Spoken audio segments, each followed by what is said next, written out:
കൊച്ചേട്ടൻ്റെ കത്ത്. എൻ്റെ കഥാപുസ്തകത്തിൻ്റെ കഥ. പ്രിയ DCL കുടുംബാംഗങ്ങളെ, ഇടുക്കി ജില്ലയിലെ പ്രകാശ് സിറ്റി എന്ന എൻ്റെ കൊച്ചു ഗ്രാമത്തിലെ പ്രഭാത് പബ്ലിക് ലൈബ്രറി എന്ന ഞങ്ങളുടെ വായനശാലയിൽ അപ്പൻ ഞങ്ങൾക്ക് അംഗത്വം എടുത്തു തരുന്നത് ഞങ്ങൾ 4-ാം ക്ലാസ്സിൽ പഠിക്കുമ്പോഴാണ്. അന്ന് മുതൽ പുസ്തകങ്ങൾ ഞങ്ങളുടെ കൂട്ടുകാരായി എന്ന് മാത്രമല്ല, വായിച്ചു കഴിയുന്നവയോട് വലിയ സ്നേഹവും വായിക്കാനുള്ള പുസ്തകങ്ങളോട് വലിയ ആകാംക്ഷയും ഞങ്ങൾ വളർത്തിയിരുന്നു.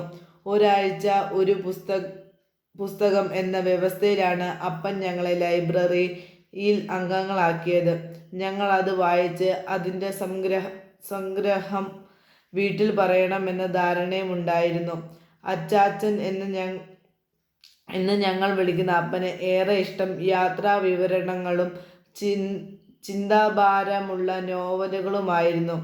അച്ചാച്ചൻ്റെ അംഗത്വം കൂട്ടിച്ചേർത്തപ്പോൾ ഞങ്ങൾക്ക് ഒരാഴ്ച 4 പുസ്തകങ്ങൾ എടുക്കാം എന്ന ആഹ്ലാദമുണ്ടായിരുന്നു. ഞങ്ങൾ ബാലസാഹിത്യവും ശാസ്ത്ര നോവലുകളും കവിതകളും നോവലുകളും വായിക്കാൻ അപ്പൻ നിരന്തരം നിർബന്ധിച്ചു.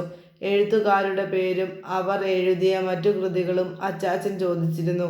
ബഷീറിൻ്റെ ബാല്യകാലസഖിയും അന്തിനാട് ജോസിൻ്റെ ബാബുമോനും ലളിതാംബിക അന്തർജനത്തിൻ്റെ മാണിക്യവുമെല്ലാം വായിച്ച് ഞങ്ങൾ വിങ്ങി വിതുമ്പി കരഞ്ഞ് എത്ര ദിനാന്തങ്ങൾ. വേളൂർ കൃഷ്ണൻകുട്ടി, തോമസ് പാല തുടങ്ങിയവരുടെ ഹാസ്യഗ്രന്ഥങ്ങൾ വായിച്ച് ചിരിച്ചു മറിഞ്ഞ് രസിച്ചതും എല്ലാം ഇന്നലത്തെ പോലെ തോന്നുന്നു.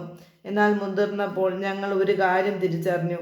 ലൈബ്രറിയിൽ നിന്നും ഞങ്ങൾക്ക് കഥാപുസ്തകം എടുത്തു തന്നിരുന്ന ഞങ്ങളുടെ പ്രിയ പിതാവ്, ഞങ്ങളുടെ അച്ചാച്ചൻ ഒരു ഒന്നാന്തരം കഥാപുസ്തകമാണ്.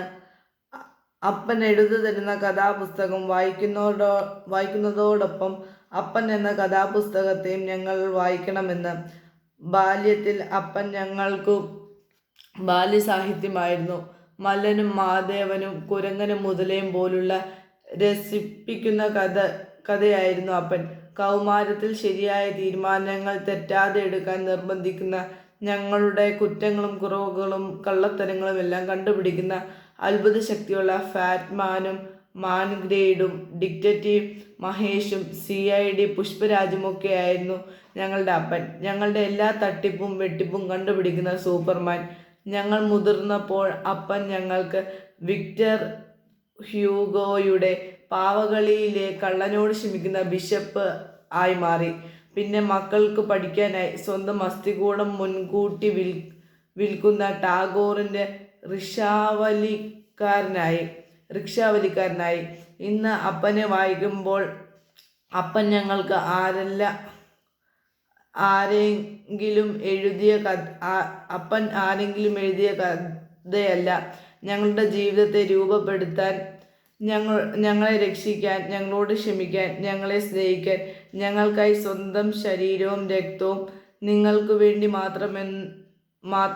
മാത്രം പറയുന്ന ദേവപുത്രനായ ക്രിസ്തുവായി ഞങ്ങളുടെ കുടുംബത്തിൻ്റെയും കുരിശുഭാരം ചുമന്ന് ഞങ്ങൾക്ക് ജീവനുണ്ടാകുവാൻ സ്വന്തം ജീവൻ അർപ്പിച്ച രക്ഷകനായി. 2026 ജനുവരി 17 ഞങ്ങളുടെ അച്ചാച്ചൻ ഈ ലോകത്തിൽ നിന്ന് സ്വർഗത്തിലേക്ക് യാത്രയായി. ഇന്ന് വരെ ഞാൻ എഴുതിയ കൊച്ചേട്ടൻ്റെ കത്ത് എല്ലാം വായിച്ച് അഭിപ്രായം പറഞ്ഞ അച്ചാച്ചൻ എനിക്ക് അക്ഷരത്തെറ്റില്ലാത്ത പുസ്തകമാണ്.